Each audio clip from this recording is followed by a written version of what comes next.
world of deceit. Telling the truth is a revolutionary act. It's the David Knight Show.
Joining us now is Rainer Zitelmann. He has a book that is going to be released in just a few days, New Space Capitalism, The Entrepreneurial Path to the Stars. And I'm really fascinated to talk to him about this because I have followed this very closely myself, just like Jeff Bezos has since he was in college. I did a report about 10 years ago talking about the billionaire space race. And I'm very curious as to what is really in it for them. And I'm curious to talk to Mr. Zitelmann about this. Again, the book is New Space Capitalism. And he understands the dollars and cents and how important they are to that. So thank you for joining us, sir. Thank you for inviting me. I appreciate it. Let's talk a little bit about the capitalism involved with all this. And what do they want out of this besides the obvious government contracts for satellites and other military uses and things like that? Because when we go back and we look at the settlement of America, there were a lot of corporations that were formed. We had corporations that were behind the settlements in Virginia as well as in Massachusetts Bay. Most of them went bankrupt. And so even though there was a lot of resources to be had, a lot of timber, a lot of tobacco and other things like that, many cases it was too little too late for all of them. So what is it that they're really trying to do, especially when we look at Musk and his plans to colonize Mars? Yes, of course, there are two ways to earn money. The one way is in the short run, and we shouldn't overestimate the government or military NASA programs. I guess it makes not more than 5 to 10% of his turnaround with NASA today, maybe 15% more with military. So, but 70 to 80% is with private companies, of course, also with his own company, with the Starlink satellites. And this is the way how he makes money today, especially with Starlink, with his satellites. This is anyway the way how money is made today in the space industry. It's mainly satellites. And also launches, first one very interesting number. A lot of people were surprised when I told them the number. Last year, there were 324 launches worldwide, and 165 out of them were SpaceX launches. It means as much as all other countries. It means if SpaceX were a country, it would be number one, far ahead of China with 88. And if you count it in the percentage of payload, SpaceX in the last years, they put 80% of the payload in orbit, 80%. So it's a very strong position, and they earn money with its launches, and they earn money with Starlink. But your question was about the future. And this is also a weak point in the IPO prospectus. I read this 400 pages for the IPO that will happen now on June 12th. and they say something about Mars colonization with 1 million people, but there's not a single idea in the prospectus how to make money with it. So the criticism was, for example, there was a professor for economics, I think from a university in Florida, and he wrote in Forbes, they may earn as much billions as they want with Starlink, but if Musk in the end will waste all the money for his Mars ideas, there will be nothing in for the shareholders. So this was his criticism, but I don't agree, because I think there are ways to make money in space. And I will give you two examples. One is asteroid mining. Asteroid mining is something that SpaceX doesn't do today, but we have a lot of asteroids between Mars and Jupiter. There are 1.7 million asteroids, and they are far away, but even we have 40,000 close to the Earth. These are the asteroids we are afraid of, that they can hit the Earth. But there's also an opportunity, because on these asteroids, we have a lot of very costly materials like platinum, PGM group. There's one example. There's one asteroid, Psyche, and if you add the value only of the platinum on this single asteroid, Psyche, it's more than the gross net worth product of the whole world today. Because only theory is, because if you would put it to the Earth, the prices would plummet. But so there's a lot there.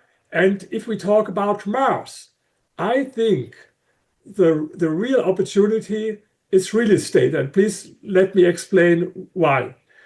First, there's a problem. There's the Outer Space Treaty from 1967. And according to Article 2 of this Outer Space Treaty, it's prohibited for countries to claim ownership of celestial bodies or land of celestial bodies. This is crystal clear. It's forbidden for states, for nations. But one thing is not really clear. Is it also prohibited for private people, for companies, or not? Because at this time in the 60s, no one thought about Jeff Bezos or Elon Musk being billionaires and able to reach Mars. So there is nothing in this agreement. And there's a dispute among legal scholars. And one group says, no, what is not forbidden is allowed in the first place. It's possible to claim ownership for private companies. And the other group of scholars says, no, it's illegal. So I don't want to go more in detail, because I have a whole chapter in my book about it. But I think it will happen in the same way as the conquest of the American West. With the settlers, they called them squatters at this time, and they took the land. They claimed ownership of the land because before anyone allowed them to do so. Later, it was legalized, as we know, by the Homesteading Act and all these things. But in the first place, they took it. And I think the similar thing will happen on Mars. So I asked a question in my book, who should have the right to acquire property in space? And my answer is straightforward. Those who have the financial means and are willing to take the risk, and of course have the technical ability to reach Mars and to develop land. For example, if SpaceX succeeds to reach Mars, then they should claim ownership, of course not the whole planet. Maybe a manageable area the size of Singapore, for example, because the Mars has a surface roughly 200,000 times the size of Singapore. So there would be enough for others. And then, this is my idea, to bring this land to the stock exchange, like a REIT, a real estate investment trust. And then everyone can be an owner. You, I, every shareholder in this REIT will be an owner of a little part of Mars. And this is, as I see it, a way how to finance it, because it costs a lot of money, trillions and trillions. And of course, it's not possible to finance all this by the government. So there should be a way for in a private and alternative way. And this is my idea in the book. That's interesting, too, because you go back and we look at the history of America. At the beginning, we had a lot of different corporations that were formed in countries in Europe, in the UK and Netherlands and other places like that. You had a lot of Virginia corporations that helped to finance the people who were making the trip and get the colonies started with that, hoping that they were going to get natural resources back in return, things like lumber, tobacco, and stuff like that. Most of them went bankrupt. The Massachusetts Bay Colony was kind of the exception to it. They were initially given a charter, but then over political issues, they lost that charter.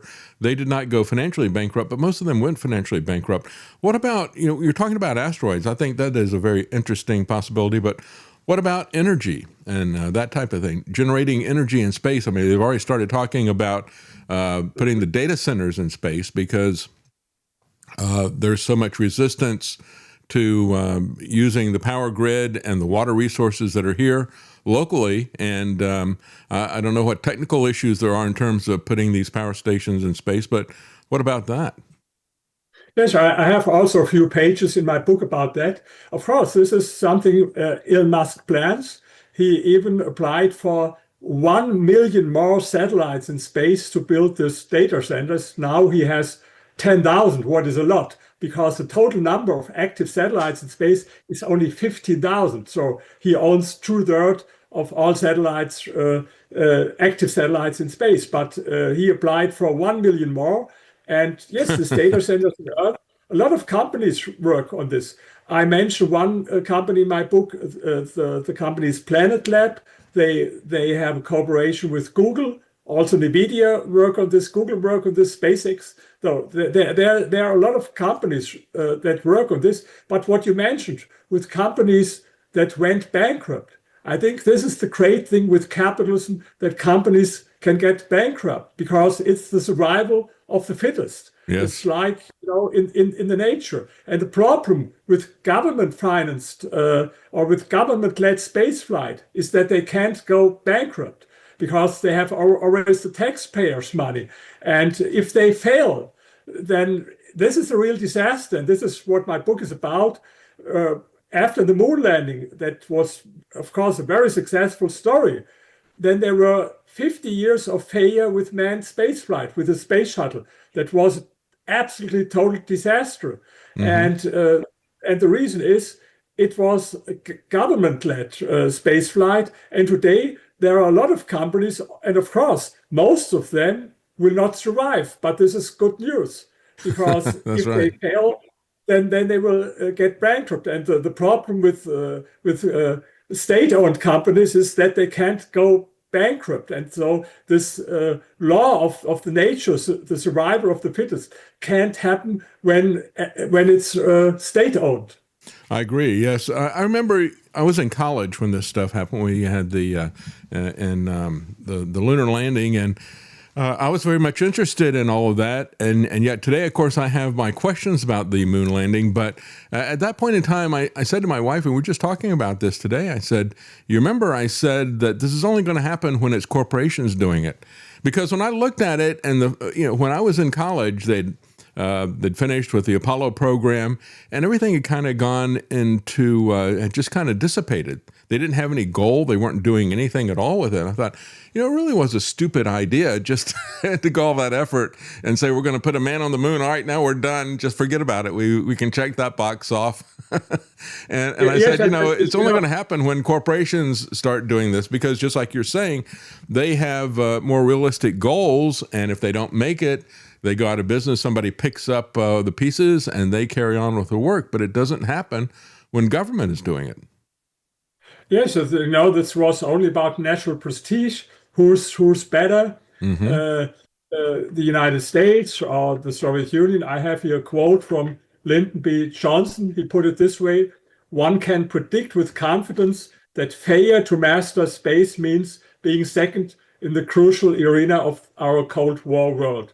In the eyes of the world, first in space means first, period. Second in space is second in everything. And this was the reason why they put in today's money, 300 billion in this program. 400,000 people work there, 20,000 companies. So, but when they planted the flag on the moon, the wind was out of the sails and there was no reason to go on. And this is the reason why now, almost more than 50 years, nothing happened there. And so I think we really need economic incentives. Look, otherwise it would be like the Antarctica. We have also a treaty that is not allowed to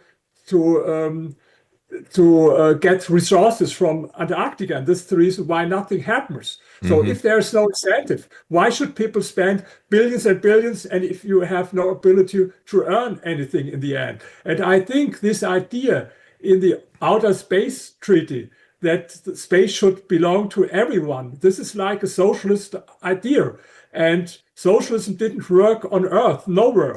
They tried it in the last 100 years 24 times. And I don't understand, why should something that didn't work in the Soviet Union, didn't work in North Korea, didn't work in Cuba, didn't work in Venezuela, why should it work on Mars, on asteroids? I think this is a crazy idea. Of course, it can't work there. And this is, the main point in my book. It works only on the basis of entrepreneurship and private property. And otherwise, and you see it, this is the reason why in the last 50 years, we had, imagine how great was our success in other areas in the last 50 years.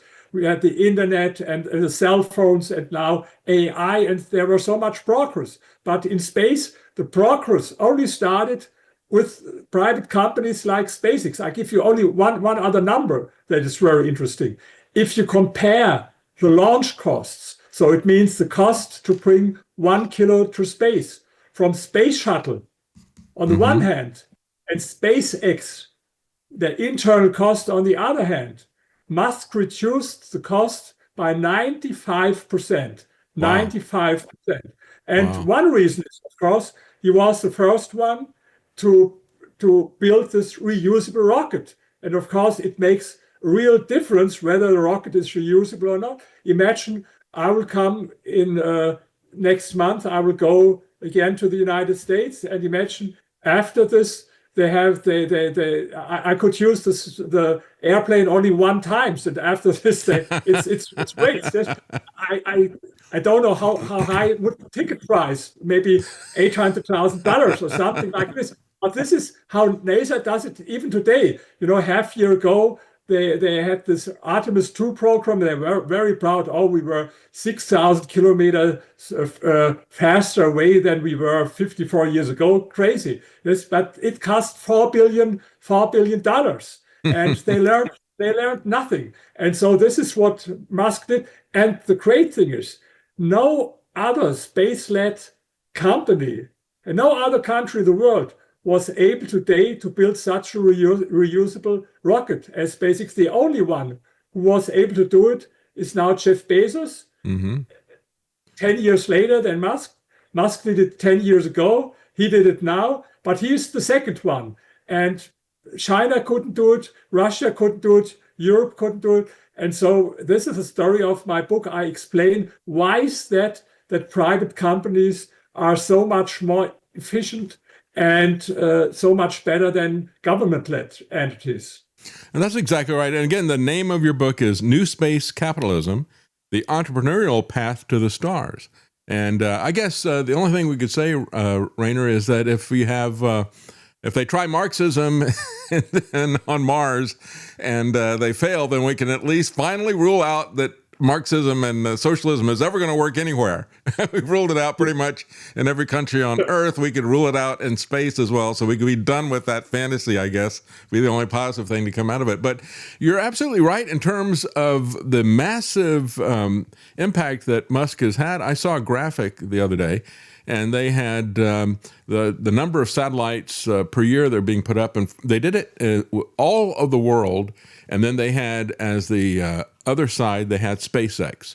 And so you're watching this graphic and you're seeing the Earth, and you're seeing all these satellites starting to accumulate over the many decades, and still nothing at all, because they had different colors for Elon Musk's SpaceX, as well as all the rest of the countries combined.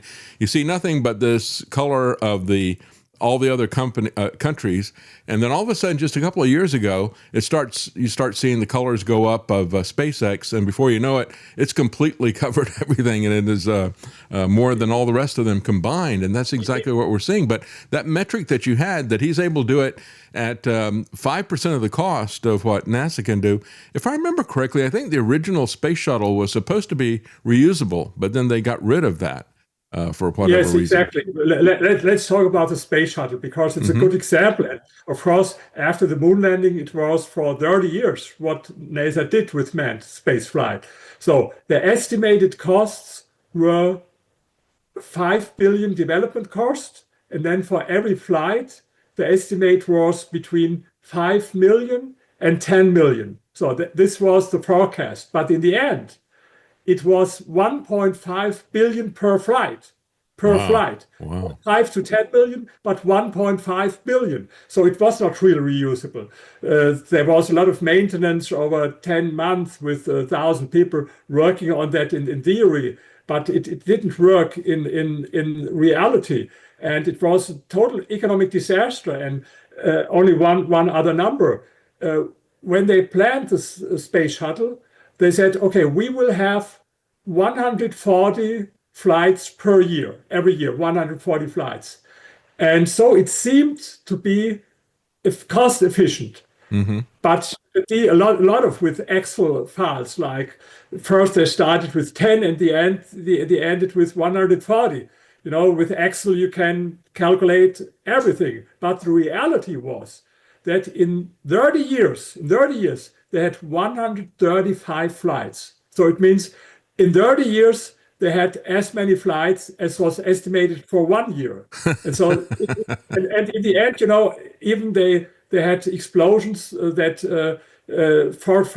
all 14 people were killed with this two. The Challenger, that was horrific. The Challenger, the last one, and then the worst thing, and the chapter title in my book is "The End of the Future," because the worst thing was in 2011, because then after this space shuttle program, they ended it in 2011.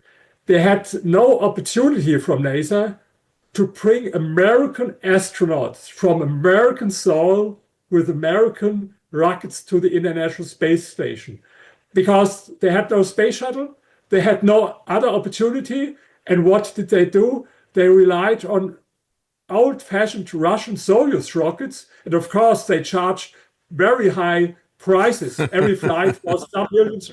I can understand, they had a monopoly, of course. Yeah. And so imagine what a disaster for the United States that they were not able to bring their astronauts with their own rockets. And then there were some smart people in NASA, I have to admit, some smart people. They said, let's try it with these private companies like SpaceX. Give it a try. They called it the Hail Mary move. Like you have the Hail Mary move. In a lot of cases, most cases, Hail Mary doesn't work, as we know. But they said it's our Hail Mary move. And there was one woman and from NASA, and she told, every week someone came in my office and said, I'm so sorry for you that you have to work with these idiots, with this SpaceX idiot, so I don't want to be in your shoes. But she believed in it. And in the end, 9 years later, in 2020, Americans were again able, with American rocket, to bring American astronauts from American soil to the International Space Station. But this was now private. This was now the Falcon 9 rocket. And it was much cheaper. And maybe I should explain why it was so much cheaper. Because the contracts between NASA on the one hand and its private companies like Boeing, Rockwell, on the other companies were absolutely crazy. They called it cost plus program. It means you should make clear how much costs you had to build a rocket, and then you can add a profit, maybe 10% profit. And so, but what was the consequence? The more costs, the more profit. The incentive was to increase the costs. I spoke with someone who worked at this time for one of the two biggest companies, and he said, our best product was our overhead. Our best product was our overhead, because 1 billion cost mean 100 million profit. 3 billion cost means 300 million profit. So increase cost. Of course, it's a crazy system. And yeah, you have to understand, Musk worked in a very different way. He refused to do it in this crazy way. He built his rockets in the way he wanted, and he doesn't sell his rockets to NASA. These are his own rockets. What he sells is a service. He's a service provider, like maybe FedEx or UPS.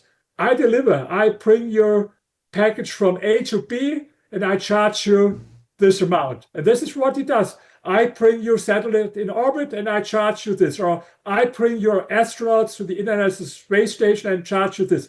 And the money he saves increases his profit. And you see in the economies, the incentive is so important. If there's incentive to increase the costs, costs will increase. If there's incentive to decrease the costs will decrease. And this is the secret. Yeah, you put your thumb on exactly what the problem is, not only with NASA, I think, but with our entire military industrial complex. Yes, it operates on this cost plus nonsense. And it's one of the reasons why we can look at what has happened with the space program. We could say that's the same path we're headed with the American military empire is going to go right down that same drain. And that is one of the things I think is really key. Now, of course, your book comes out on June the 9th. And then the IPO for SpaceX is going to be June the 12th. So in those 3 days, people need to get your book and bone up on on capitalism and entrepreneurialism in space. That'd be a good idea if they're thinking about investing in this IPO, I think. Talk a little bit about what happens if he's got something of a monopoly, because we just saw this spectacular explosion of Jeff Bezos's rockets, biggest thing I've ever seen. And in terms of an explosion like that. What about these failures, and how did the two of them stack up, since it's kind of a two-way competition here? Yes, well, fortunately, no one was killed. And I remember in 1960, there was not similar, but there was also explosion on the launch pad in the Soviet Union. And at this time, 70 people were killed. Wow. 70 people. Only with this one explosion. And fortunately, with this explosion, no one was killed. Of course, a lot of damage was done. But I think it makes not a real big difference in the competition between Bezos' Blue Origin and Musk's SpaceX, because anyway, SpaceX is far ahead of Blue Origin. I mentioned before that Musk was able to build this reusable rocket 10 years ago in 2015. And Bezos was able to do it 6 months before. So 10 years after him. So means Musk is far ahead anyway of Bezos. But of course, now a lot of people say, oh, why did this happen? And this is, I think it's nothing against Blue Origin or Bezos. Things like this happen. The first 3 launches of SpaceX Falcon 1 rocket all failed, the 3 first. Yeah. Before, only number 4 was successful, only with the 4th attempt. So this is something that happens. And the same was true even in the early days of aviation. It was very dangerous. Thousands of people were killed in the first day, not only in the first years, in the first decades of aviation. It was really dangerous in a way. And today, it's the safest way to travel. It's by airplane. And we see it also with the space flight. I give you one number. If you take SpaceX in the last year, 99% of their launches were successful. 99%. I think it's a great number. And so, but of course, things like this can happen. And every great age of exploration involved risks. Yes, this was also when explorers opened the Arctic or Antarctica. A lot of people died in this time, and it's risky in a way. But I think we have to accept it. Yeah, yeah. Yeah, what you're looking at is something that's a combination of exploration, as you point out, that in and of itself is dangerous. And then the rockets add another dimension to that as well. When I look at Jeff Bezos, he's talked about what motivated him to do this in the past. And he's mentioned a book by Gerard K. O'Neill that's called High Frontier. When I talked about the billionaire space race about a decade ago, I did the report. I even got into the weeds of Lagrange libration points and what that was all about. And we've seen elements of that in some movies like Elysium, where they build these gigantic toroids that are rotating and cities in space. 2001, yes. Yeah, 2001 is a good example. Yeah, the very beginning of that. And so, when you look at that, his idea was that they were going to put these really large space stations up in these gravitationally neutral areas where they would essentially remain up there without really any disturbance, then go to the moon and start mining resources, and they would be able to easily just scrape the lunar surface with these things and send it up with some maglev acceleration rails and use electromagnetic propulsion to throw this stuff up, collect it, process it in space, and basically just kind of drop ship it towards the Earth. Is that still something that Bezos is looking at? Do you know what his plans are with that? What his plans in space are?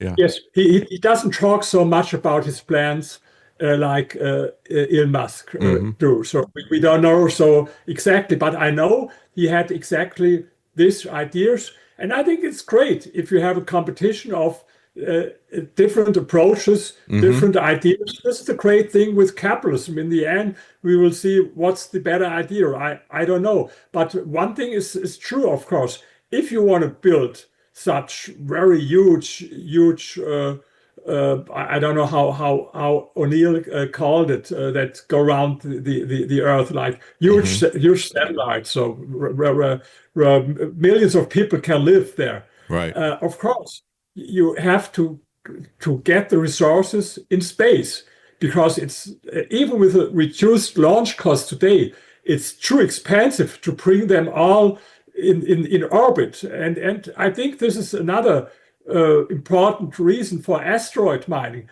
There's a misunderstanding with asteroid mining. Most people think with asteroid mining, we should bring the resources to Earth. And in some cases, I mentioned platinum, for example, PGN Group, we will do it. But this is only the exception. In most cases, we will use it in space because it's too expensive to bring all these resources from the Earth to space. I bring you one example, water. It's too expensive to bring water, as we have to do it now today, from the Earth into space. It's very expensive. But we have enough water in space. We have water on Mars, on asteroids, even on the moon, not so much on the moon. It's frozen, of course. It's all frozen, but you can make it liquid again. And water is very important for different reasons. Of course, man needed to drink, maybe to take a shower, but also you need it for isolation against radiation. It's also very important, water. And you can make a rocket propulsion from water, because if you split it in oxygen and hydrogen, this is propulsion for rockets. So water is very, very important in space, but you will not bring the water from the Earth into space because there is enough water. The only thing that it's frozen right now. Yeah, it's very interesting. Now, Musk, in terms of his plans that he's talking about, and again, we don't know if Jeff Bezos is still looking at these cities in space, what he's really looking at, but Musk has talked about colonizing Mars, and talk about how many people that he wants to get there and how he plans on getting them there. So his plan is 1 million people, 1 million. And it means that every 26 months, because it's only possible to go to Mars every 26 months, there's a window of opportunity to go there. Every 26 months, he's planning to bring 1,000 starships with each 100 people. Wow. So 100,000, and then to do it over a period of something around 20 years. So this, of course, it sounds like science fiction for most of them. But the Starship is there is no anything that you can compare in the world with a Starship. It's the greatest thing ever built in the history of mankind. It's amazing what he built.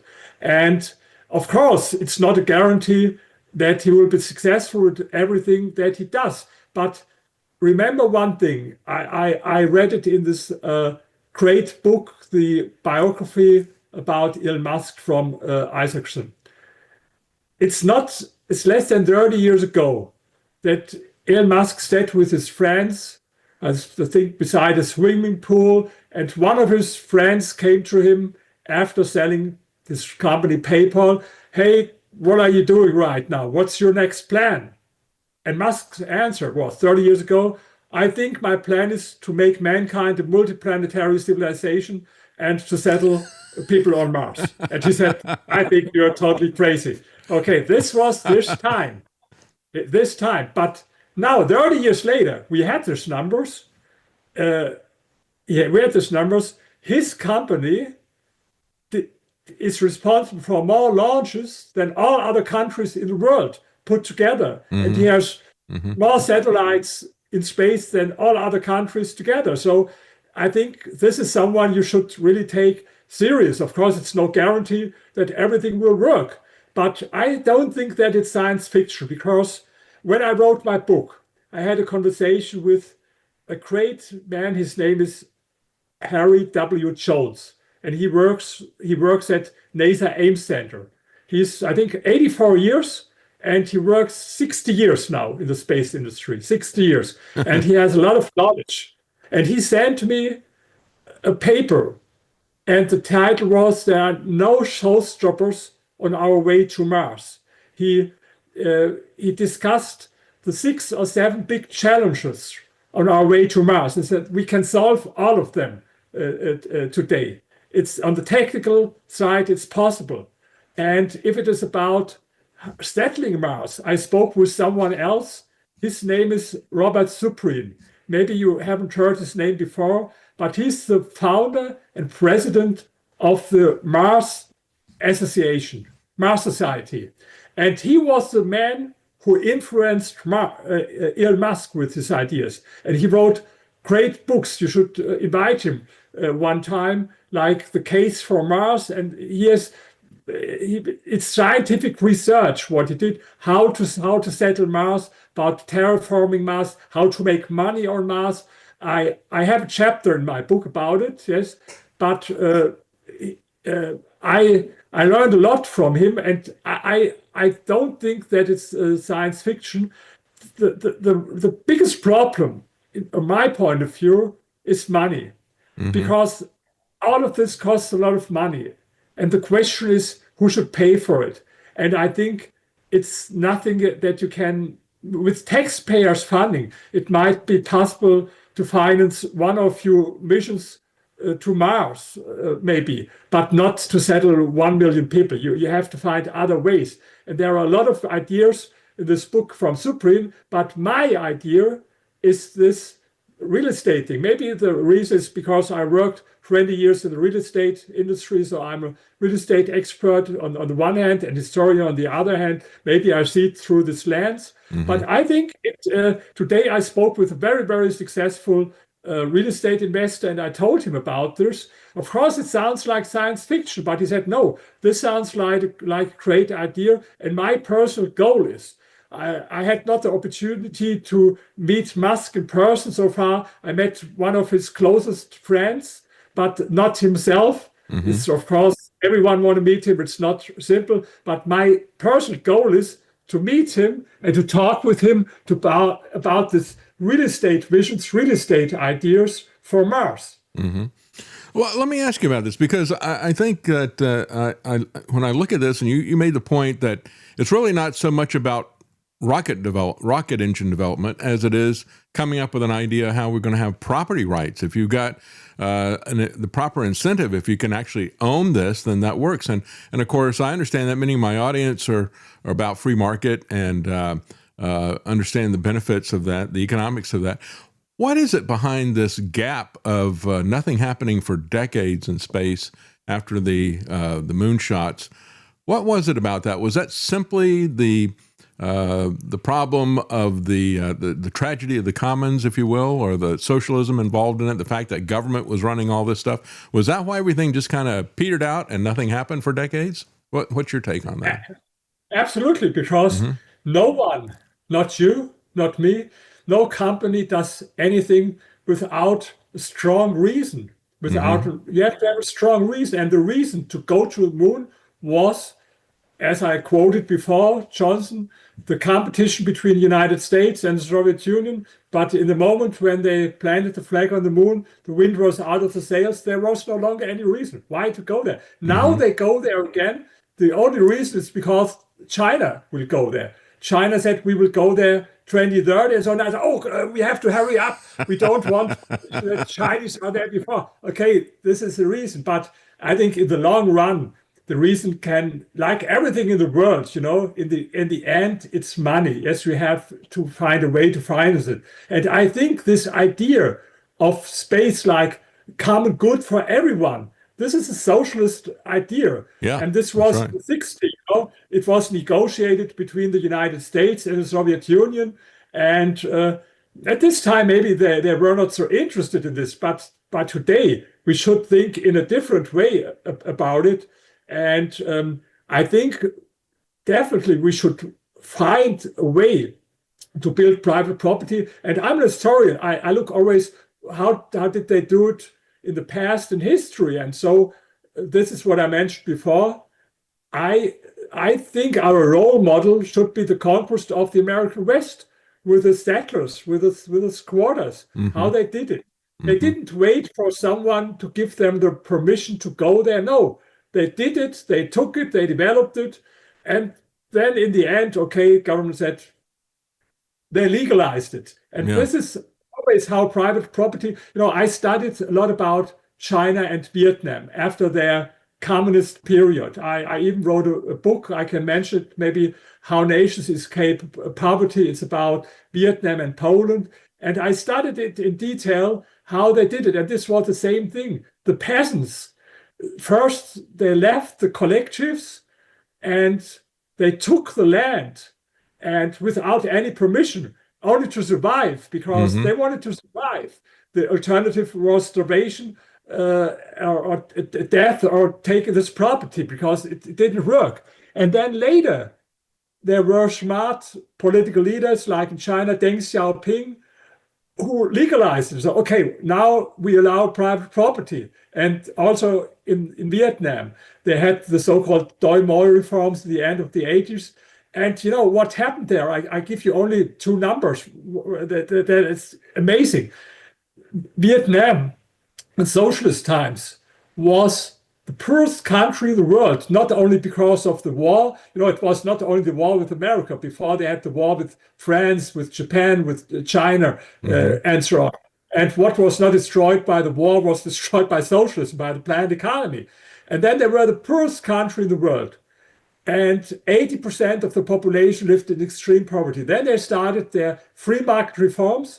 And today, the number of people living in poverty decreased from 80% to 3%, from 80% to 3%. Wow. And it's amazing. I produced a film. You can get it free on YouTube. It's Vietnam Beating Poverty with Market Economy. And so I believe in free market and capitalism, and it changed everything. And this is the same with space. Today is the socialist idea. We have no private property. It belongs to all mankind. And even there are some people say we should distribute it to everyone equally. But these ideas failed all the time. And so this is the strong message of my book. It's the last chapter, chapter 10, but it's for me the most important chapter in my book, with a chapter title, "It Won't Work Without Private Property in Space."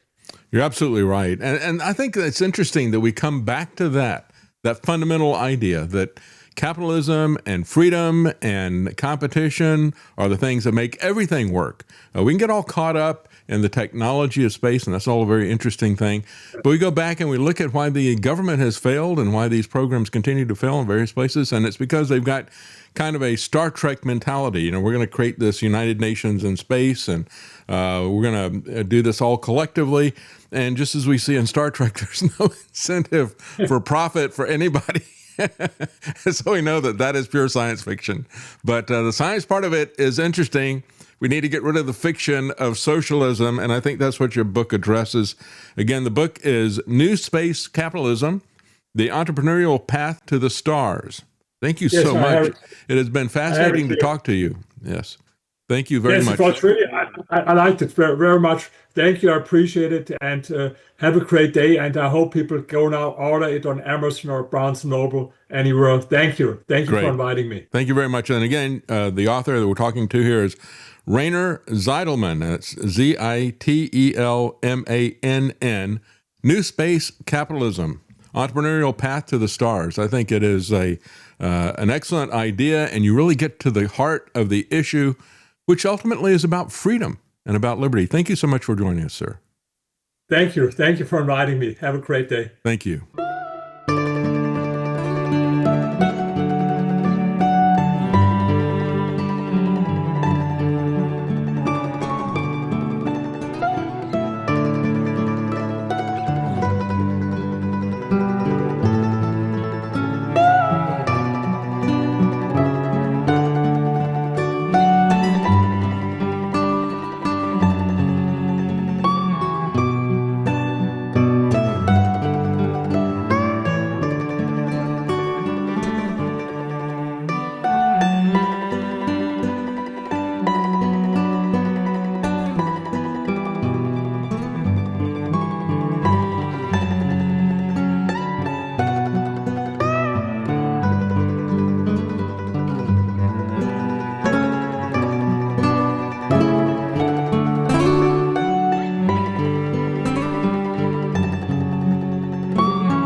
You're listening to The David Knight Show. Elvis. Ladies and gentlemen, the Beatles. And the sweet sounds of Motown. Find them on the Oldies channel at apsradio.com. Joining us now is Myron Ebell. He is with fixtheepaveto.org, and he's been pushing a deregulation agenda for quite some time. And as you know, I've talked about this. I think the greatest problem that we have here in the U.S. in terms of being able to grow our economy and being able to have manufacturing, all the rest of the stuff, is the strangling regulations coming out of Washington. And probably nowhere is that worse than in the environmental regulations. And so Myron Ebell was part of the transition team in Trump's first administration. I know some of the people that were part of that. I had worked with them at American Tradition Institute, which now has become E&E News. And so they had some high expectations. Some good things were done. Some things were left incomplete. That's kind of the way that it always works. But we're going to talk about some of the issues that still remain and a major loophole that is there that is going to allow, if it's not closed, it's going to allow the rapid reassertment of some of the things that have been removed. So joining us now is Myron Ebell. Thank you so much for joining us, sir. Thanks for having me, David. Well, thank you. Tell us a little bit about what you're looking at. When you talk about a gaping hole in the deregulatory push, what are you talking about in terms of the Clean Water Act? Well, it's there are a number of environmental laws that are a problem and that need reform and making faster. Mm-hmm. But one problem that the Trump administration has not focused on is what happens if there is an unfriendly administration in the future, a radical environmental administration, and the Democrats seem to be moving further and further to the left on these issues. So it's quite likely that a future Democratic administration would be more radical than the Biden or the Obama administration. Well, that's kind of interesting because, once they decided that they needed to have a lot of power for the artificial intelligence data centers, things started to rapidly change. I mean, that really kind of threw a lot, just defenestrated a lot of this doom and gloom climate stuff, just went right out the window when they decided that, oh, wait a minute, we've got this very powerful use for artificial intelligence. We need to clear the decks to get this thing in so we can have our police surveillance state or whatever. But so in terms of reading the tea leaves, they're still talking about moving in a very radical environmental way that you're looking at? Yes, I think so. I think there's the tech community has moved over to the Trump side of these issues, but I don't think the Democrats have caught up with that yet. And so there's a lot of pressure in Congress on permitting reform. I doubt that the Senate will be able to do anything, but there is a lot of pressure because, as you said, the deregulation is necessary to be able to build things in this country. Yeah. There's so many layers and it takes so long and there's so much litigation. And so the Trump administration in its first term tried to address that and made some progress. And in the second term, I think they're being much more aggressive. They're trying to speed up, do everything they can without Congress changing the laws. They're doing everything they can to speed up the permitting of projects. And we're talking about energy projects, mining projects, major infrastructure projects. But speeding all these things up is good, but there's something in the Clean Water Act that could undo all of the progress that's being made to get these projects through the process and let the companies start building them. And that is called the Section 404C veto. And what it means is that the Corps of Engineers can permit a project for a dredge and fill permit, that is digging up dirt and rock and moving it and putting it somewhere else. They can issue that permit. The investors can start investing and building that project. But the Section 404C veto means that the EPA, the Environmental Protection Agency, can veto that project after it's being built. Wow. And so this is a huge threat. And the main point I want to make is, if you are trying to arrange billions of dollars to build a new pipeline or open a new mine, are you going to take that risk if you think that after you've invested your money, it could just be yanked? I don't think so. Yeah, recently I've talked to several people that have been in mining, and we've had the bottleneck that everybody's talked about in terms of rare earth. And so we've got a lot of people out there trying to do it, and they're talking about how, it takes us 20 years and we're still not sure that we're going to get this. We invest billions of dollars up front, and it's a real casino with all of that stuff. I think one of the things that's happening with this that's different, again, going back to AI, and as you pointed out, the tech people, we have put so much money into all things digital, and yet we don't have the mining and the manufacturing and the materials basis to make all this stuff work. If they're going to have massive data centers, they're going to have a lot of copper. They're going to have a lot of these other resources. And there just isn't the pipeline there for that, does not exist to make sure that we have what we need to build that out, assuming that, we want to have all these massive data centers, which I think is another question that's out there, the use that it's going to be put to. So it's always a question, whatever their agenda is, they have to look at the practical aspects of it. And we really have neglected the physical infrastructure throughout our country for everything, not just for AI data centers. But that's kind of the thing that's really grabbed people in terms of changing a lot of people's minds on all the climate hysteria. They backed off a little bit on that. And I think that's one of the key things that's there. And it's just astounding when you talk about the amount of time that it takes to get something approved, let alone to build it.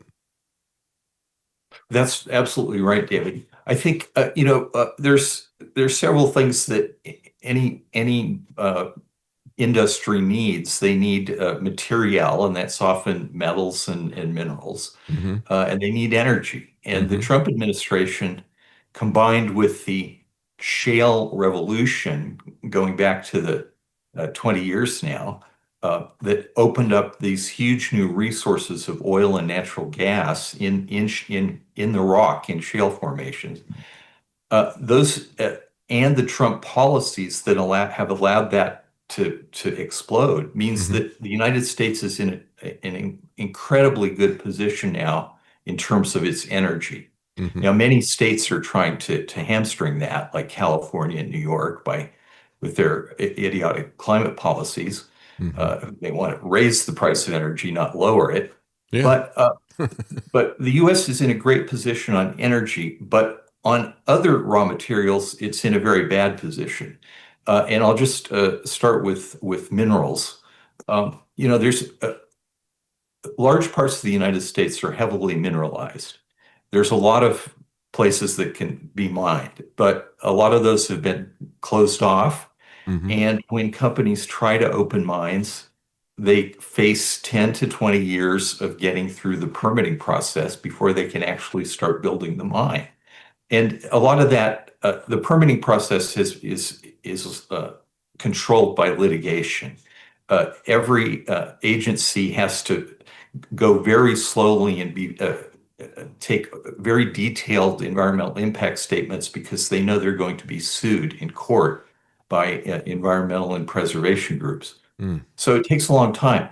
And then even worse than the fact that so much of our mining, our minerals are now imported from abroad, is that China controls the production of several critical minerals, but even more, it controls the processing, the smelting and the processing of turning the rock, the ore into metals and minerals that can be used.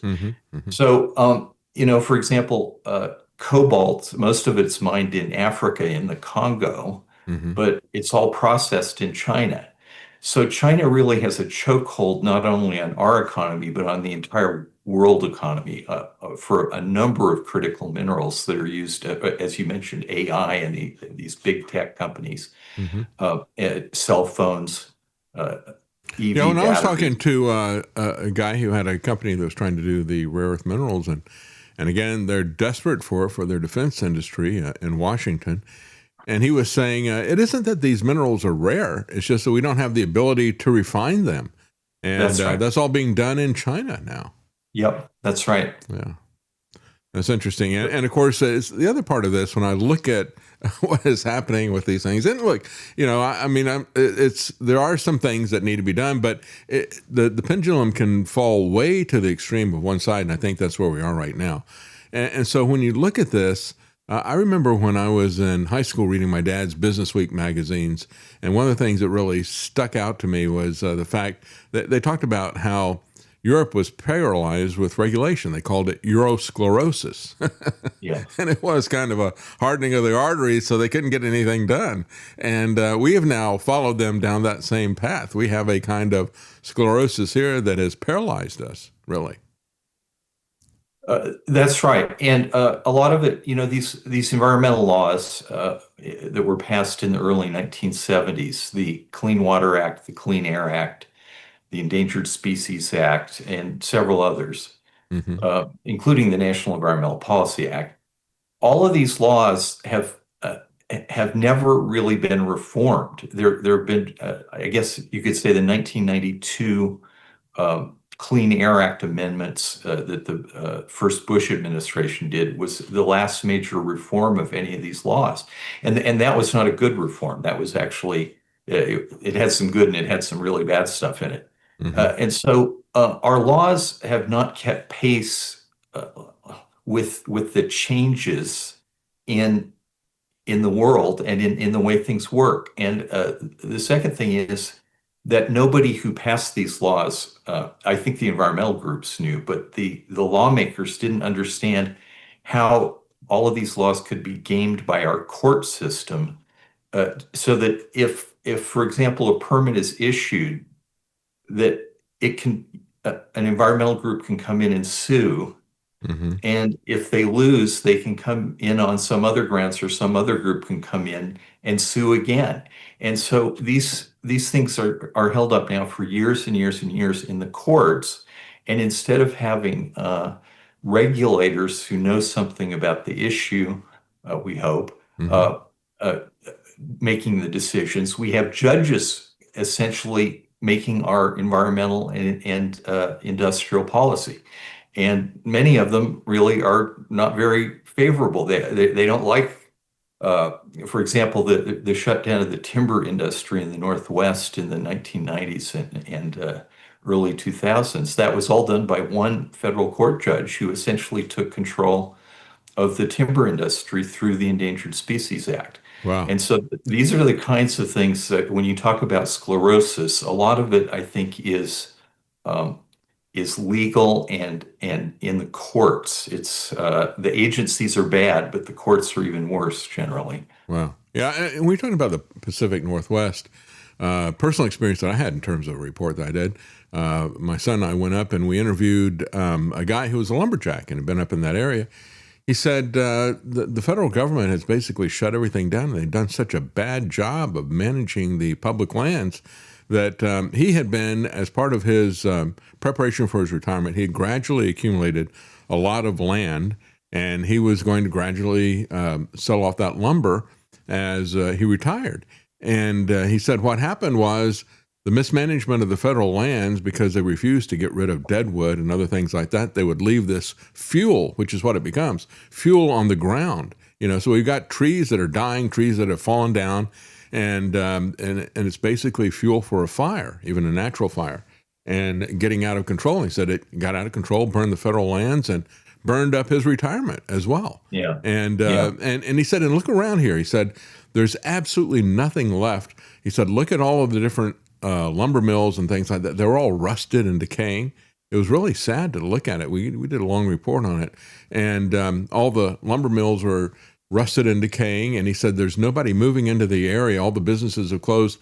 The only thing that is happening here, he says, we got retirees who are moving into the area, and we've got the federal government is opening one office after the other. He said, that's the only thing that's growing is the federal government. I thought, what a picture of overreach that we have with that. Of course, we all want to make sure, and this is where the EPA started. It started with these Superfunds. They had some really horrific places of pollution, and they cleaned those up. I don't know if you know David Schneier or not, but I worked with him at ENA. He was E&E, and he was one of the earliest EPA employees, and he was there for over 30 years. And when he got out, he was so disgusted by the overreach and how this had grown into mission creep that had grown in, and it became not about cleaning up pollution, but it became about shutting down any growth and any reasonable use of the land. And so he went to the other side and he started opposing what they were doing because it had changed from the mission of cleaning things up to a mission of making sure that we don't do anything.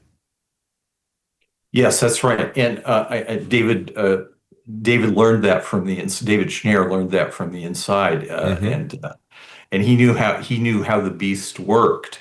And of course, the civil service is meant to be experts who are not politically motivated, but the EPA is one of the worst agencies in terms of being highly politicized and having. And I'm not saying everybody who works there is on the environmentalist team, but there are enough people, especially in senior roles, who are very hostile to development and economic growth. They think that those, if the economy is growing, the environment must be being hurt. And in fact, the opposite is true. Economic growth is what drives environmental health and progress. And if you go back to the Clean Water Act, huge areas of the country have been designated as federal wetlands. Yes. And many of them are wetlands. If there's a swamp that's next to a river or the swamp drains into the river, that's a federal jurisdiction, and the federal government can regulate it, even on private land, not just federal land or state land. But the claims of what is a wetland grew so large that most of Arizona was under the Obama rule, the wetlands of the U.S. rule, which the Biden administration revived, would be defined as a wetland because these desert canyons would have water coming down them every few years, and that makes them a wetland. And so the Trump administration had tried to reform the wetland rule in the first administration, but the Supreme Court has done an even better job with several decisions. Mm-hmm. And so the federal claims of jurisdiction over wetlands are not nearly as big now as they are.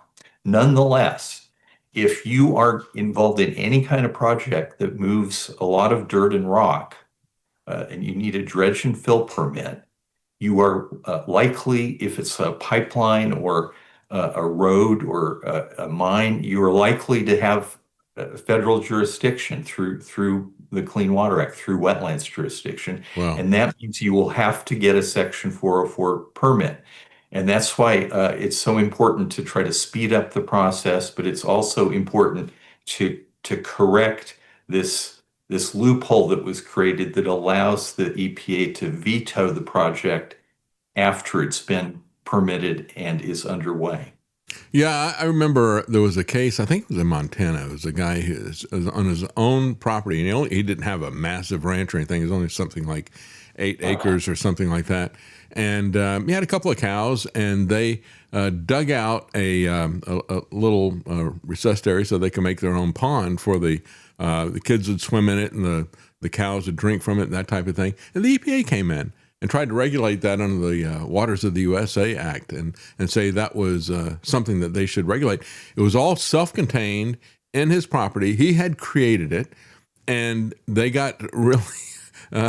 they came after him, started hitting him with fines that started accumulating and multiplying, and adding late charges to it. They wound up with an astronomical amount of money, and as he was fighting it, and then they tried to garnish his wages because that wasn't what he was doing for a living. It wasn't a farm that he was doing. It was just something that they had done on the side. And it was one of the most egregious cases I've seen of any of this kind of stuff. But it just shows how they have metastasized in terms of their mission, how it has creeped out of the confines of common sense. They even tried to garnish his wages like it was some kind of an income tax thing or something. It was absolutely amazing. And the fact that they would extend the wetlands to the deserts, that is also a good example of how this has fallen off to the other side. And again, we're not talking about being unreasonable for things. Certainly people need to be aware of the impact of what it is that they're doing, and there are things that can be done. Just as we're talking about in terms of air quality and things like that, they want to shut everything down. It's this kind of absolutism that we see over and over again when the bureaucracies and regulators get involved. It's the same type of thing that has been shutting down in many areas and the types of cars that people are allowed to have. You can't have a car that's got any kind of emission. So even if the car is predominantly an electric vehicle, if it's a hybrid or if it's one of these, what they call now an extended range electric vehicle, where you've got a small generator there that's going to charge the batteries and give you a very extended long range, you're not allowed to have that in many areas because they've got to have absolute zero emissions. And when you look at that kind of absolutism, it always leads to a tyranny, doesn't it? Yes, and I think the example of the landowner who dug a pond, I think that kind of thing is handled much better at the state and county level. In the east, there's lots of water, and the further west you go, it starts to get dry.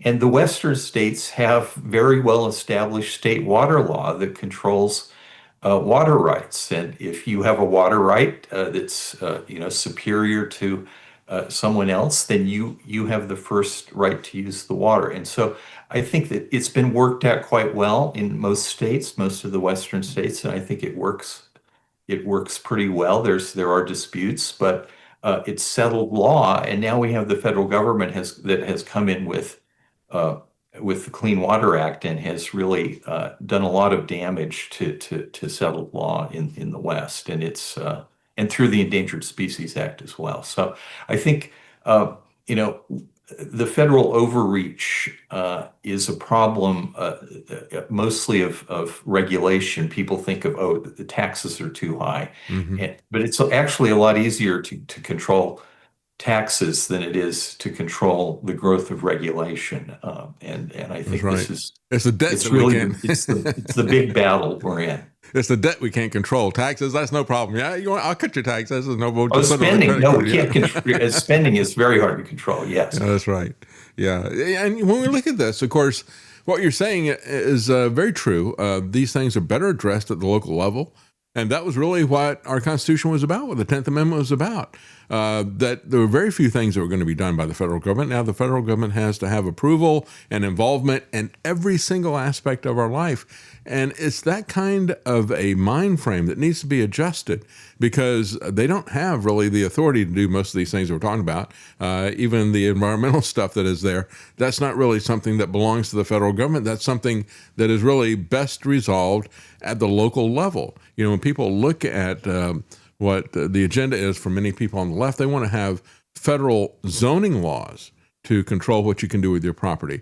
They want to put everything at the central and highest level and not do anything locally. And so I think there's going to have to be really, when we look at this, we can fight these battles one by one, or we can look at it and we can say, here's the foundational problem, and that is throwing out the 10th Amendment. So the federal government has to have a say and has to grant permission to do anything and everything in our lives, and everything is basically forbidden unless they permit it at the federal level. That is exactly wrong. That's an inversion of the 10th Amendment, and I think that's really one of the key things. What do you see in terms of that type of action? Is there any awareness of that in terms of people pushing back against this federal overreach? In general, I think that the Trump administration, the second Trump administration, has undertaken the biggest deregulatory has the biggest deregulatory agenda since regulations really started to get going 110 to 15 years ago.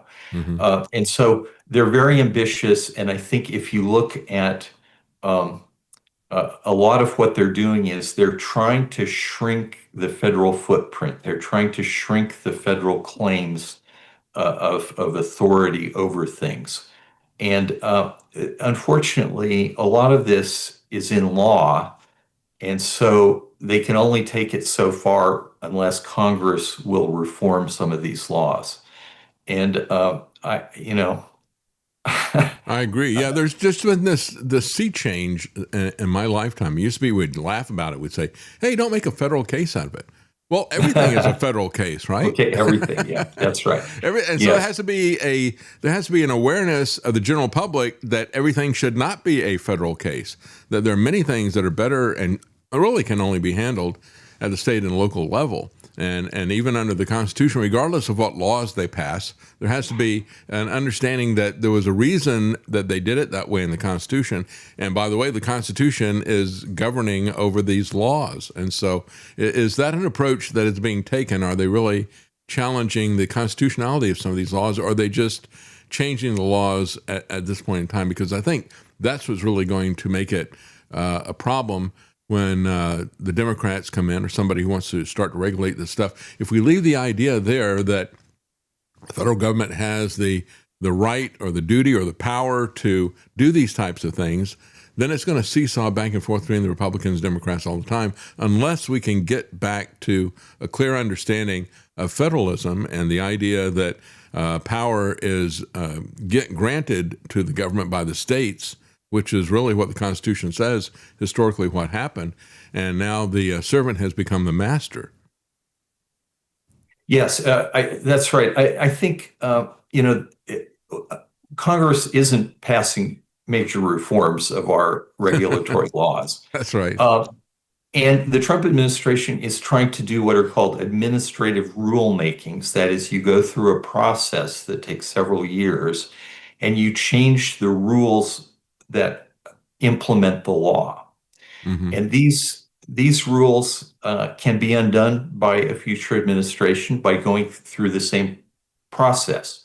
But it does take several years, and it is subject to public comment, and it is subject to litigation. So if we can't change the laws, the best thing we can do is to reform the rules under which these laws are administered. And the Trump administration is trying to do that in a lot of places. Mm-hmm. And then one place where they're not doing enough is on federal lands, which is, 1/4 of the country is federal land, Forest Service, Bureau of Land Management, national parks. Wow.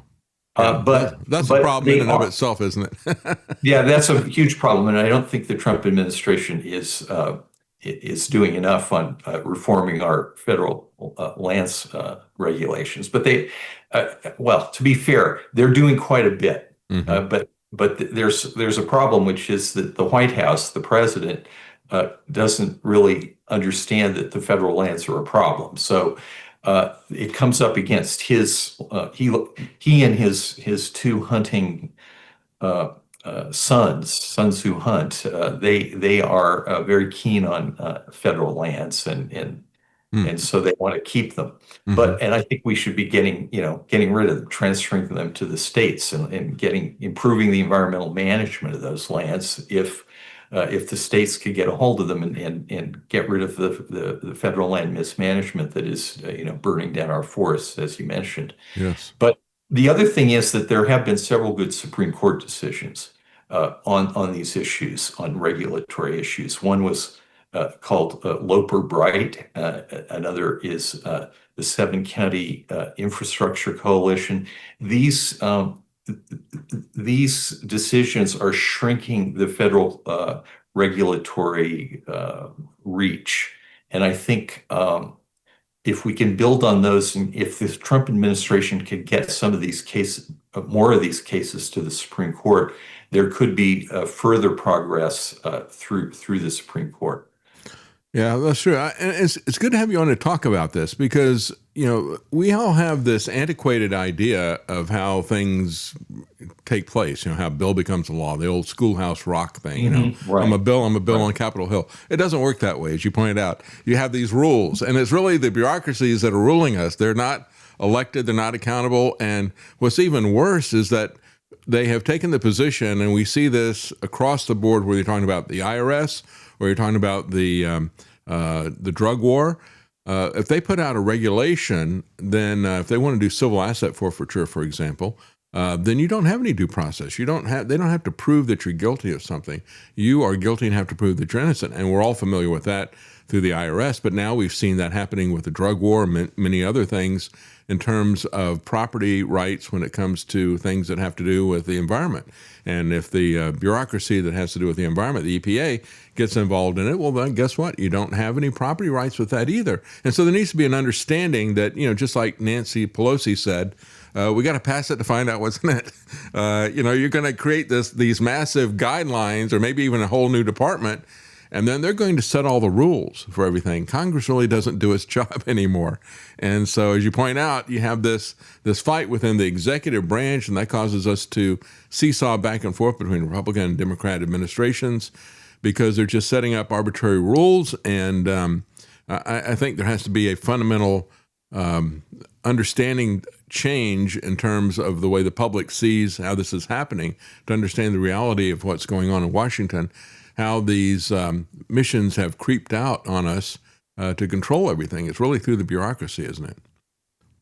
Yes, and you mentioned that Congress doesn't do its job, and I think that's the key problem. Mm-hmm. Congress passes a law and delegates authority not to the president so much, but to the agency that is going to administer the law, to the civil servants, the bureaucrat. Right. That's right. And then they never do any oversight. And on the rare occasions when they do oversight to figure out whether the agency is administering the law in the way that Congress wanted, and they find out that it isn't, then they are unable to pass any reforms. They can't actually, and once they've enacted a law, they can't. It's proven very hard for Congress to enact reforms of those laws, even when they understand that the law isn't working the way it should. Yeah, And they'll so I have think, hearings, and yes, they'll become local heroes and media figures complaining about what the problem is. But as you point out, they never reform it. They never change it. And yes. they leave that power in the bureaucracies. And so there really has to be an understanding of the American people about how this system actually operates and how Congress has abdicated their authority over pretty much everything. They've abdicated it to either the bureaucracy or to the executive branch. And they really don't do anything except provide us with a circus to talk about, I guess. Yes, that's right. That's right. And, we need, the answer is to have better legislators, to elect better people. But as you know, you can't really tell from the way our system works. It's hard to tell who's better and who's worse. And then once they get into office, many of them quickly become part of the problem, not part of the solution. Yeah, so, they go native. Yeah, don't they? Yes. And then if you got somebody who really does stand up to the system, you'll have the system will purge them out, because the system is set up to have legislators who are malleable. They understand that's why they don't do anything. They know that if they make any waves, they're going to get taken out. And so you don't stand up against anything, the spending or anything else. You just kind of quietly go along and you'll be fine. And there's a nice pension involved, isn't there? Well, it truly is amazing. Thank you so much for trying to do something to fix this. And again, I think it's really key for people to understand how this system works. The awesome power that has been given has been abdicated by Congress to the regulatory agencies. And one example of that is this EPA veto that you're talking about. And again, people can find out about this at fixtheepaveto.org. Thank you so much for joining us, Myron. I appreciate that. Thanks for having me, David. Thank you.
Defending the American dream. You're listening to The David Knight Show. If you like the Eagles, On a dark desert highway, the Cars, and Huey Lewis in the News, they say the harder rock and roll is forbidden. You'll love the Classic Hits channel at APS Radio. Download our app or listen now at apsradio.com. You know, I don't know whether we should say that this is now become Magda, Make America Great Depression Again, or maybe it is MAVA, Make America Venezuela Again. America never was Venezuela, though, so we got to get rid of that A. Just call it MAV. Make America Venezuela, or Make America North Korea, or Make America East Germany. All of these countries that have had centralized command control economies that have eviscerated the middle class, the small businesses, people who work for them, the people that Bernie Sanders and his progs call the bourgeoisie, the middle-class bourgeoisie that they hate so much. You know, the communists always want to destroy the middle class. Well, they're doing a pretty damn good job of it. And they don't even have Bernie Sanders in office, do they? We've got Attorney General Barr saying the Department of Justice will go after the coronavirus price gougers and hoarders. And I looked at this, and I tweeted about this over the weekend. I said, this tells you right here that nobody in Washington and the Trump administration has any appreciation whatsoever for the free market. They don't understand what it's about. They don't understand how it works. Look, the reason people are hoarding, Barr, Trump, is because you shut the economy down. You created artificial shortages everywhere. Before I got locked out of the stores because I refused to wear a mask and walk around and look at all the empty shelves. I can't believe that our supply chains have just totally been collapsed by the government fiat in just a matter of days. And so their response is always with the government. You know, when they make a mistake, rather than admit the mistake or correct the mistake, they'll make a second mistake. They'll use that as an argument to increase their authority, to increase spending, to increase the number of people that they hire and their footprint on our necks. And so Barr says the Department of Justice will go after price gougers and hoarders. You know, maybe they'll go around and pull the stuff out of your home, like some of these politicians, the New Jersey governor was saying. Yeah, if you've got stuff at home, you've prepped, and I need it, I'll send the police around to steal it from you. Now, here's the reality. Hoarding and price increases are actually a natural response to shortages that happen, even shortages that happen because of government mandates and fiats and dictates. Because, you know, when people start to hoard because it's not going to be available, because why? Oh, because the government has gotten in the way, because the government has destroyed our supplies. Then the people who have it increase the price, and things start to equalize out. It's called supply and demand. The basic idea behind a free market that is not recognized by Attorney General Barr, George H.W. Bush's CIA shill. Raising prices is going to discourage hoarding, and it will also incentivize production. That's how the free market works, Barr. I know as a Republican you don't understand that or appreciate that, because we're now all just socialists and central planners. Let me go back and read for you the classic piece, just little bits of this. I Pencil by Leonard Reed. Talks about how a pencil is made. And he said, I pencil, my family tree, as told to Leonard Reed. I am a lead pencil, the ordinary wooden pencil, familiar to all boys and girls and adults who can read and write. I pencil, simple though I appear to be, merit your wonder and your awe. If you can become aware of the miraculousness which I symbolize, you can help save the freedom that mankind is so unhappily losing, especially today. This was written, by the way, in 1958. He says, I have a profound lesson to teach, and I can teach this lesson better than can an automobile or an airplane or a mechanical dishwasher, because I am so simple. I seem to be simple. Yet not a single person on the face of this earth knows how to make me a pencil. This sounds fantastic, doesn't it? Especially when it's realized that there are about 1.5 billion of my kind produced just in the U.S. every year. My family tree begins with what is in fact a tree, a cedar of straight grain that grows in Northern California and Oregon. Now contemplate all the saws and the trucks and the rope and the countless other gear used in harvesting and carting the cedar logs to the railroad siding. Think of all the persons and the numberless skills that went into their fabrication, the mining of ore, the making of steel and its refinement into saws, axes, motors. The growing of hemp. Remember, this is 1958, before Nixon put in the war on drugs. The growing of hemp and bringing it through all the stages to make heavy and strong rope. The logging camps and all their beds and mess halls, the cookery, the raising of all the foods. Consider the millwork in San Leandro. The cedar logs are cut into small, pencil-length slats, less than 1/4 of an inch in thickness. Kiln-dried, then tinted for the same reason women put rouge on their faces. The slats are waxed and kiln-dried again. How many skills went into the making of the tint and the kilns, into supplying the heat, the light, the power, the belts, the motors, all the other things that a mill requires? Once in the pencil factory, $4 million in machinery and building. All capital accumulated by thrifty, saving parents of mine, each slat given 8 grooves by a complex machine, after which another machine lays lead in every other slat, applies glue, places another slat atop, a lead sandwich, so to speak. My lead itself contains no lead at all. It's complex. Graphite, mined in Ceylon, Sri Lanka. Consider these miners, those who make their mini tools, the makers of the paper sacks in which the graphite is shipped, those who make the string that ties the sacks, those who put them aboard ships, those who make the ships, and he goes on and on. He talks about the brass that holds the eraser. He talks about what makes up the eraser. Each of these components broken down into more and more components. The production, the raw materials distributed all over the world. That happened naturally, organically. And as he points out, there isn't any central planner of all of this.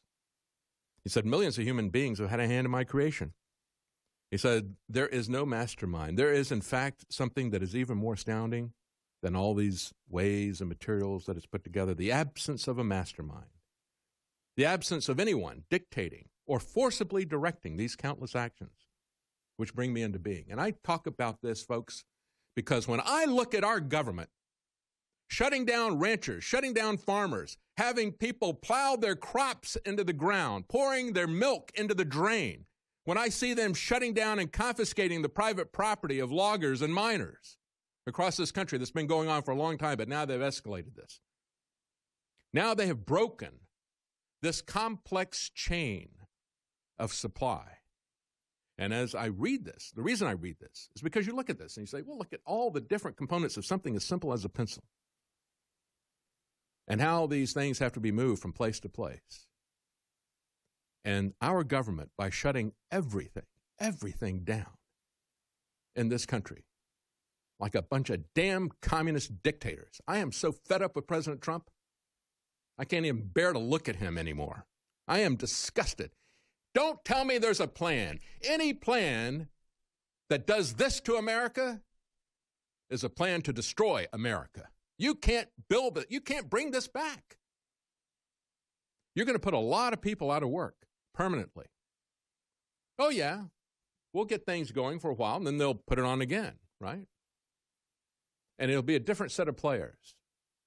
You want to talk about how wealth is continually being consolidated in the hands of a few well-connected rich people? Just take a look at what's happening in your neighborhood. All your mom and pop stores are closed down. The only people who are allowed, yeah, that's it right there, the broken pencil. That should be the symbol for Trump's administration, the broken pencil. Put him off. I don't even want to see his face. The broken pencil. That's what you've done, Trump. Are you such a fool that you don't understand? I don't think so. I think we've been betrayed. Big time. Pat Buchanan.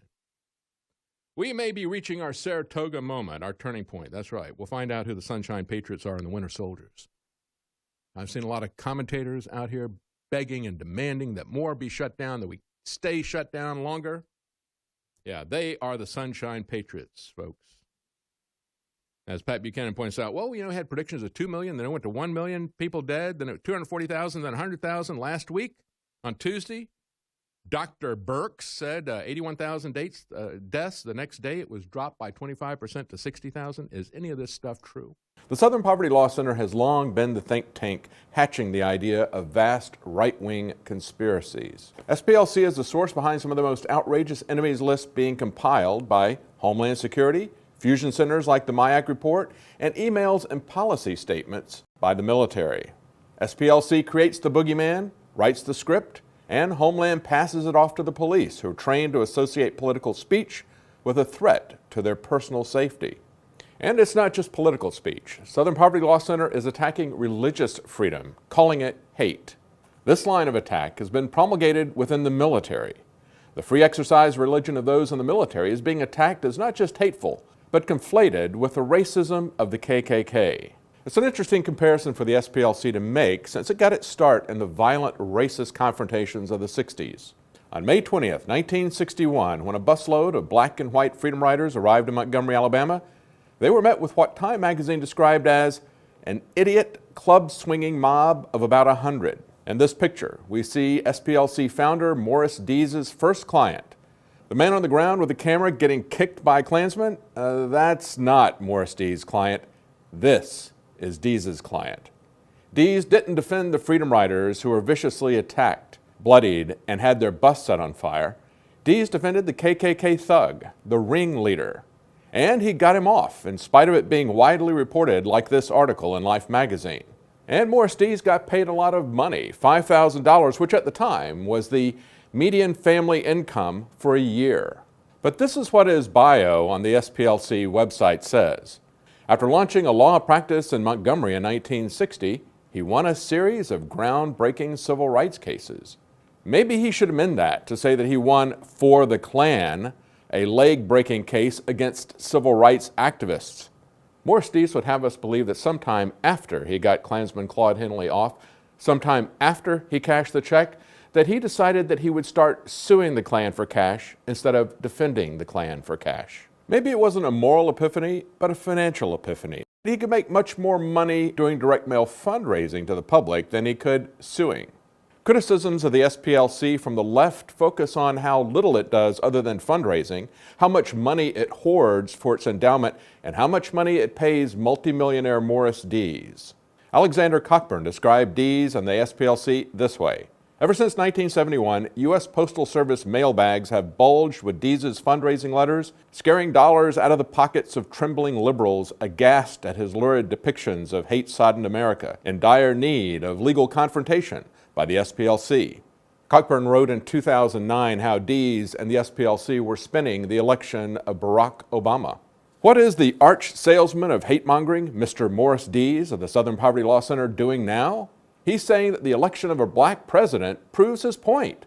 Hate is on the rise. Send money. Without skipping a beat, the mail shot moguls who year after year make money selling the notion there's been a right resurgence out there in the hinterland with massed legions of haters have used the election of a black president to say that, yes, hate is on the rise in America, ready to burst apart at the seams, with millions of extremists primed to march down Main Street draped in Klan robes, a copy of Mein Kampf tucked under one arm and a Bible under the other.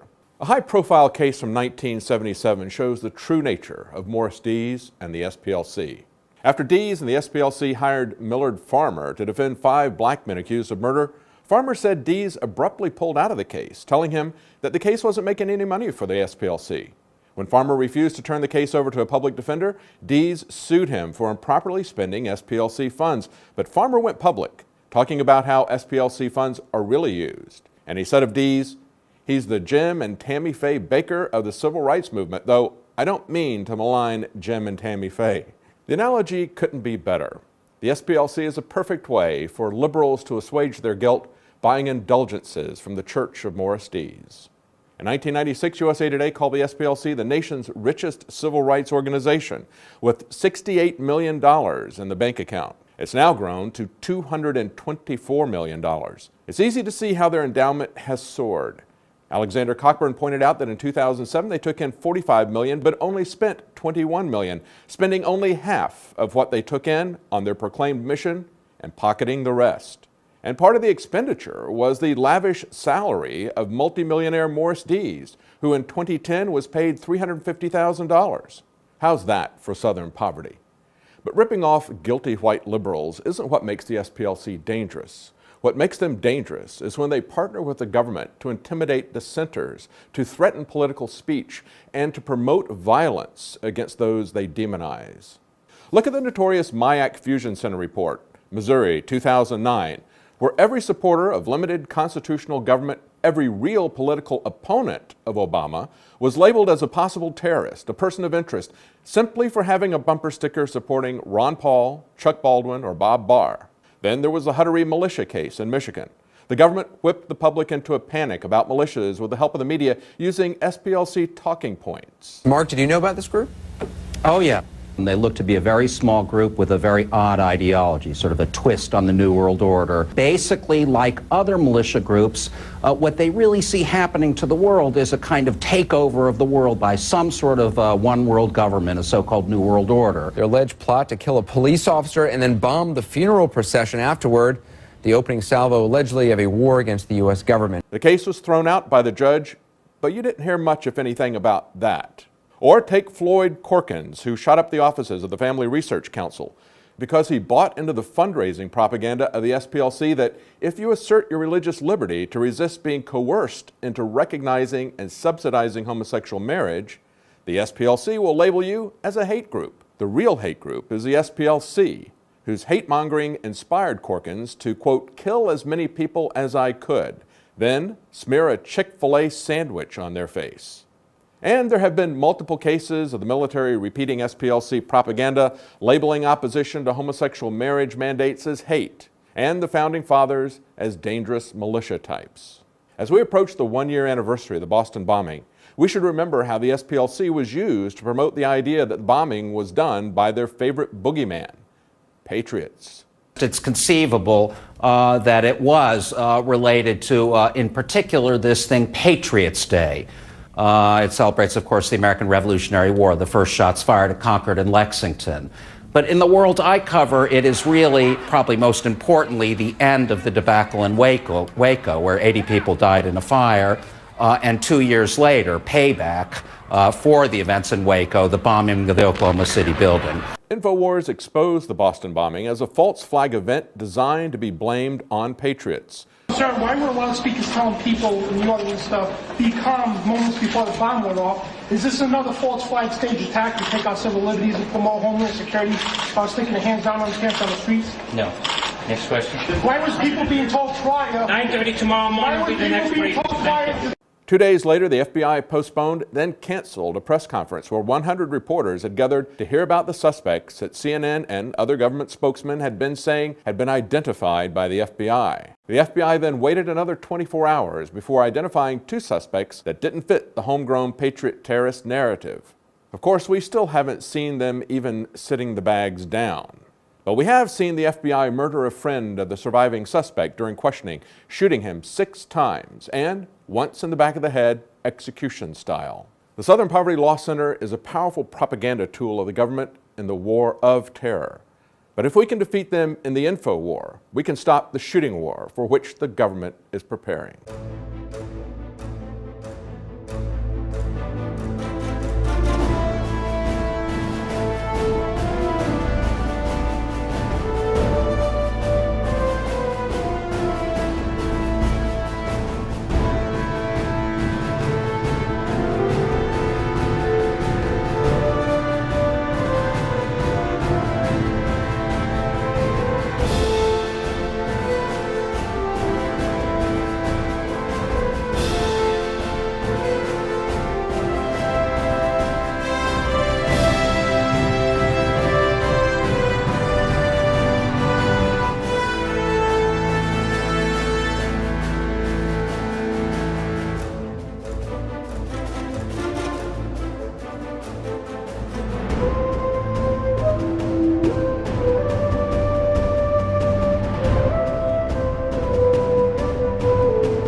Making sense common again. You're listening to The David Knight Show.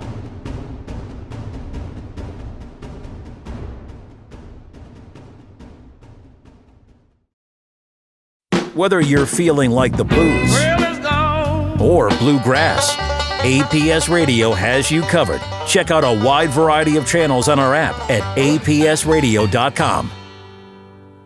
You want to obey authority? What is legitimate authority? If a MS-13 comes to your home and demands that you not leave, are they legitimate authority? If a police officer with a uniform and a badge does the same thing, is that legitimate authority? Legitimate authority in the United States is the Constitution.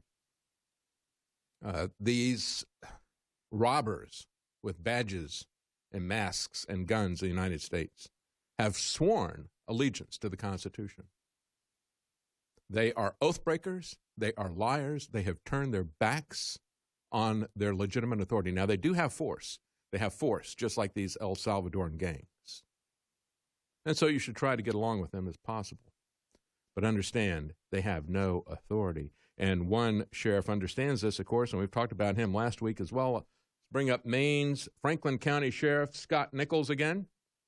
As he told the Democrat governor of Maine, Janet Mills, with her stay-at-home orders, he said, "We will not be setting up a police state, period. The sheriff's office will not purposefully go out and stop vehicles because they're on the road, or stop and ask why people are out and about. To do so puts our officers at risk. And this is not Nazi Germany or Soviet Russia, where you are asked for your papers." But that is happening in the UK. That's happening in most of the United States as well. This, I think, is an interesting take on this. This is out of Missouri. Sheriff Jerry Dinwiddie, and this is Rawls County Sheriff in Missouri. And his approach is this. He said, well, this county's ordinance is civil in nature and not a criminal matter. Therefore, they are not enforceable by the Rawls County Sheriff's Office or any Missouri law enforcement agency. He said the orders need to be enforced by the Public Health Department that issued them. And he said because Rawls County is a third-class county, it doesn't have the authority to pass its own criminal ordinances. So he said, we encourage everybody to follow the stay-at-home orders, and we aren't endorsing violating them. But he said that if anybody sees violations of the governor's stay-at-home orders or the county ordinance there in Rawls County, call the Public Health Department. Don't call the sheriff, because this is not a law enforcement issue.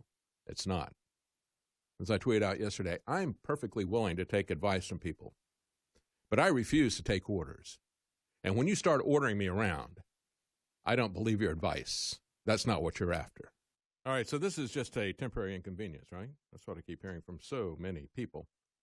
Well, I don't think that's going to be the case. As a matter of fact, if we look at Ezekiel Emanuel, the guy who was Obama's Obamacare architect and a so-called bioethicist, he, as LifeSite News points out, he is a bioethicist who thinks that people should die at the age of 75. And even though he's advising Joe Biden, who is 77. Anyway, he is saying that it's going to be at least 18 months. And it's not going to happen until we've got a vaccine. What a surprise. Yeah, the brother of Rahm Emanuel, never let a crisis go to waste. That Rahm Emanuel. He's now saying that. But, folks, you have to understand, when you look at the actions of these police in various areas, including in Kentucky, where they said, we don't care if you go to a church service in a parking lot and you never get out of your car. We're going to put you in quarantine. We're going to fine you $1,000. We're going to do all these things to you. As a matter of fact, San Bernardino County, the largest county in the U.S. and California, of course, threatened churchgoers with a $1,000 fine and 90 days in jail. They also demand that you keep your face covered when you are in public. We'll have more to say about that later. The state of Kentucky recording the license plates of anybody going to church on Easter Sunday, as one person replied, as Ron Paul tweeted that out. He said, they said, cover your license plates with mud. Just tell them my name is Mud. I like that. But Rand Paul says, really? You're going to start taking license plates at church? Quarantining someone for being Christian on Easter Sunday? Somebody needs to take a step back here. That was tweeted out by Rand Paul, and he's absolutely right. He says, I think we're the governor, Bashir, the guy that was the first Democrat governor to say no churches, no churches. singled out churches. And everybody said, why is he singling out churches? He said, you can't meet in public. No churches. And so he is bragging about the fact that in Kentucky, they were down to only 7 churches statewide. They were thinking about having an in-person service. He was bragging about that. Meanwhile, a Kentucky judge takes on this anti-Christian Democrat and also the Louisville mayor, Greg Fisher, who decided that they would do this, quarantine people, even if they remain in their cars. And this is what the judge had to say in Kentucky. This is U.S. District Judge Justin Walker. He's just issued a restraining order against Mayor Fisher. That was yesterday. That was Saturday, just before this happened. Judge Wilson said, the government plans to substantially burden their religious practices on one of the most important holidays of the Christian calendar, Easter Sunday. He said that sentence is one that this court never expected to see outside the pages of a dystopian novel, or perhaps the pages of The Onion. But 2 days ago, writes U.S. District Judge Justin Walker, 2 days ago, citing the need for social distancing during the current pandemic, Louisville's mayor, Greg Fisher, ordered Christians not to attend Sunday services, even if they remained in their cars to worship, and even though it's Easter. He said this state of affairs has severe implications for religious Americans because freedom means that all persons have the right to believe or strive to believe in a divine creator and a divine law. But its importance extends beyond the liberty to worship. It threatens liberty of all kinds. You understand this? The foundation of America was based on Christian principles, the Declaration of Independence. We don't live by the privileges granted to us by an authoritarian government. We have basic human rights and liberties because we're created by God, because government is not God. And we create government in order to protect those liberties. And when any government destroys those liberties, it is our right and our duty to abolish that government. You understand that? That's the principles of the Declaration of Independence. And if you don't have that basic understanding of human rights, I mean, even libertarians that I know who are not Christians will talk about natural rights. I've mentioned many times that was Joe Biden's issue with Clarence Thomas. Joe Biden didn't really hit him on the remarks that was just that Anita Hill claimed that Clarence Thomas had said. There were no witnesses to that, unlike the many peccadillos, shall we say, of Joe Biden. And, of course, as people have come forward and said, yeah, I was raped by him. No, there's nothing to that, says the New York Times. But Joe Biden didn't want to go too far in there because, that's kind of a glass house for Joe Biden. He doesn't want to throw stones in there. But he was very upset about Clarence Thomas having a view of government that coincided with the Declaration of Independence. The idea that there is something called natural law and natural rights that is higher than anything that Joe Biden or somebody in the government deigns to allow us to have. That is a fundamental principle of all liberty. And this judge gets that. Because, as he said, he quoted de Tocqueville. Because, as de Tocqueville wrote, religion, which among the Americans never directly takes part in the government of society, must be considered as the first of their political institutions. For if it does not give them the taste for liberty, it singularly facilitates the use of it. Alexis de Tocqueville, a Frenchman who had lived under socialism in France, kind of communism, early form of communism. And he came to America and he said, this is what underlies everything in America. And we can see it from our founding documents, but he saw it in the way the people lived. The judge goes on to say, Louisville has targeted religious worship by prohibiting drive-in church services, while not prohibiting a multitude of other non-religious drive-ins and drive-thrus, including, for example, drive-through liquor stores. While Louisville might suggest that these church members could participate in online services which would satisfy their longing for communal celebrations, some members may not have access to online resources, and even if they did, The free exercise clause protects their right to worship as their conscience commands them. This is something that is a much bigger deal to Catholics. Now, the Catholic Church, from top to bottom, in terms of its hierarchy, is basically playing along with the government. But I've seen a lot of conservative Catholics for whom weekly church attendance is much more of a requirement than it is for Protestants. And they're not happy with this online system. Not happy at all. It is not the role of a court, goes on the District Judge Justin Walker, it is not the role of a court to tell religious believers what is and isn't important to their religion, so long as their belief in the religious importance is sincere. The free exercise clause protects sincerely held religious beliefs that are at times not acceptable, logical, consistent, or even comprehensible to others. See, my rights don't require your approval. If you're worried about the disease, stay home. By all means, stay home. Do other things, too. You pat your head, rub your stomach, whatever makes you feel good about it, right? Listen to the CDC guidelines and do everything that they say. But it's none of your business what I do. I'm an American, and it's a free country.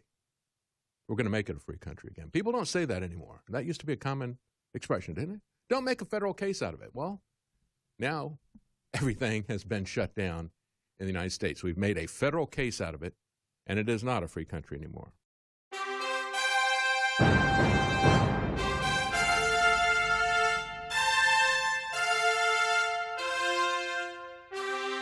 The common man. They created Common Core to dumb down our children. They created Common Pass to track and control us. Their Commons Project to make sure the commoners own nothing. And the communist future. They see the common man as simple, unsophisticated, ordinary. But each of us has worth and dignity created in the image of God. That is what we have in common. That is what they want to take away. Their most powerful weapons are isolation, deception, intimidation. They desire to know everything about us while they hide everything from us. It's time to turn that around and expose what they want to hide. Please share the information and links you'll find at thedavidknightshow.com. Thank you for listening. Thank you for sharing.